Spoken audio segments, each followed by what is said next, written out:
As director of tonight's show, it is my pleasure to welcome you to Murder on the Orient Express. We are so thrilled to be back on the stage, and we are so thrilled to have you with us. As we move on to the show now, it took many, many hands and a lot of effort to bring this together. And unfortunately, what I would like you to do is note the talented cast and crew in your playbill, but unfortunately we have a few that got left out that I really do want to recognize. And first off, I have as the voice of Daisy Armstrong, Autumn Cranton, and as the voice of her nanny, Lily Lim.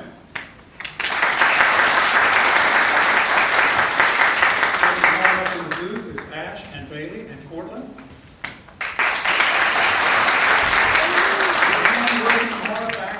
Isaac, Joey, and Lily, we've all come together to put this on for you. We think you're really going to enjoy it. And so I would like to ask you, make sure you have your tickets in hand, check your passports if need be, and let's get ready to board the Orient Express.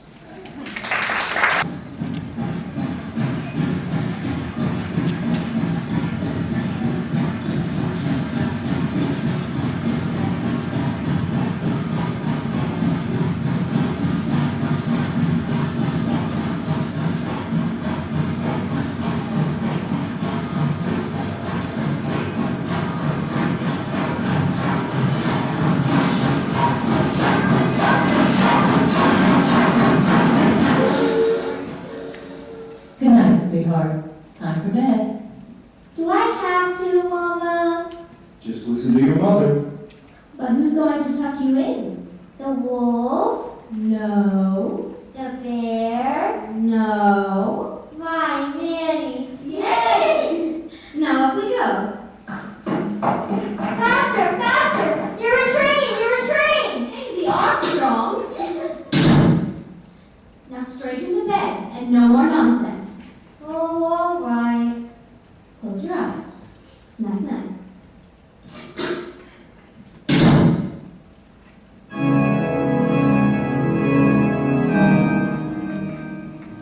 Who are you? Go away!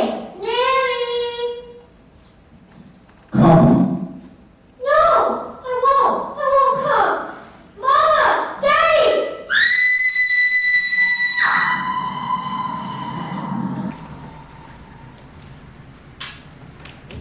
Good evening. The story that you are about to witness is one of romance and tragedy, primal murder, and the urge for revenge. What better way to spend a pleasant evening together?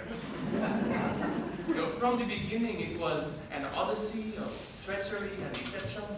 One moment, I could see the light at the beam of a train engine hurtling past. The next moment, all was darkness, and the thread that I had pulled came away in my fingers and led to nothing. I believe that it was the greatest case of my career, but, well, who am I to say? Modesty forbids it. It was certainly the most challenging, and it made me call into question the very deepest ideals that I have held since I was a young man. It began in the exotic city of Istanbul. I was planning to vacation there for several days following a trying case that was on my nerves. But everything began to change from the moment that I set foot in the dining room of the world-famous Tocatlian Hotel, where the enormity of the prices is matched only by the self-esteem of the waiters. My name, incidentally, is Hercule Poirot, and I am a detective.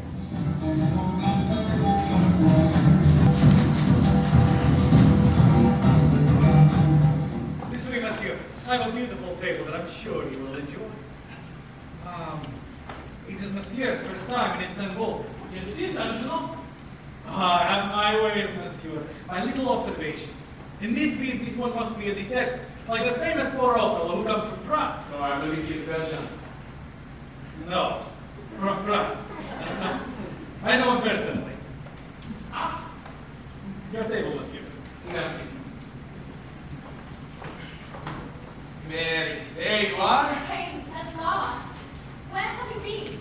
Well, I'm not that late, am I? Of course you are. You're always late. I was terrified we'd miss the train. It would ruin everything. a bit. You know, I've never been to Istanbul before. I quite like all this Eastern nonsense. Well, I don't. I just want to leave right now and get it all over with. I wish the hell you were out of all this. You deserve better, you know. Not now. No one can see us like this. Not till it's all over with. Besides, I think we're being observed by that funny little man in the corner. Him? He's just some damn foreigner. Probably doesn't speak a word of English. I order. I'm starving. Not here.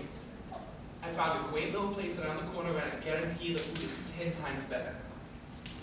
We can't be late to the train, Tex. We can't miss it. We're not going to miss the train. Now come on, get your things and let's go. It's right on the corner. You, waiters, excuse me. You have done such a nice job. I just wanted to leave you a little something extra because of it.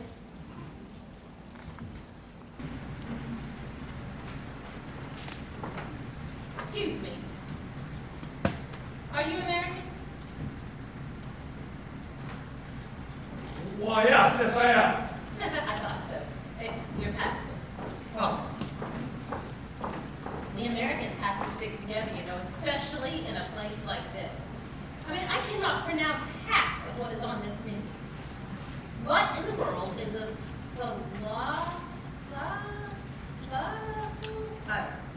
I keep seeing them on the streets, and honestly, it looks like you play hockey with them. I believe that they're made out of fried chickpeas. Oh, well, there you go. Who knew? Some people will fry anything, you know. And I hope you don't think I'm a snoop, but I did see your ticket there, and I was wondering, do you know, are they providing a bus to the station? Well, I don't think so. I think that the hotel has a private car. Oh, all right. Don't worry, I'll find out. I mean, you know what the Bible says, right? If Moses doesn't know the answer, ask the concierge. Anyway, I better be going. I think I'm annoying that odd little fella over there with that silly mustache. I don't think it's real.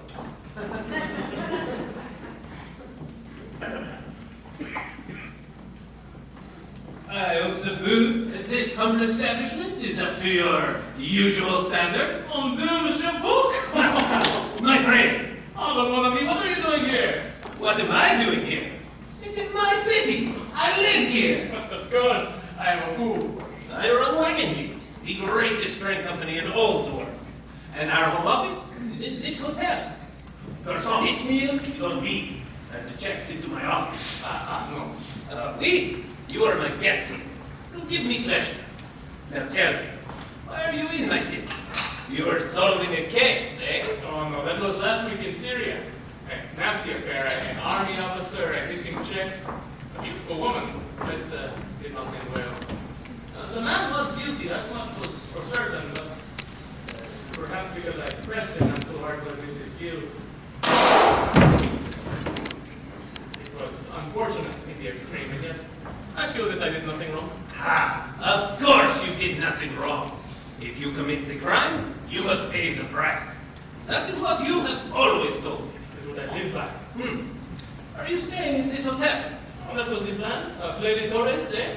However, when I got to the desk, there was an urgent telegram from Scotland Yard begging me to return at once. So I have asked your concierge to give me a ticket for tonight on your famous Orient Express. There will be no problem. And the best news is, I will be joining you. I go to Lucerne tonight on business. C'est magnifique. Pardon, messieurs. The concierge said to tell you that there are no more first-class tickets on the Orient Express tonight. It is sold out. No. Et bon, it is my train, and it is never sold out this time of year. That is ridiculous. It must be a party or a convention, perhaps. Tell the concierge to find a berth for Monsieur Poirot. He is a personal friend. But, monsieur, Give him the number 7. It is always available. We hold it in reserve. Now tell me. right away, monsieur. Merci, monsieur. Nothing. So, do you see this menu? Throw it away. tonight we will sit together like old times on the train, and we will dine like kings.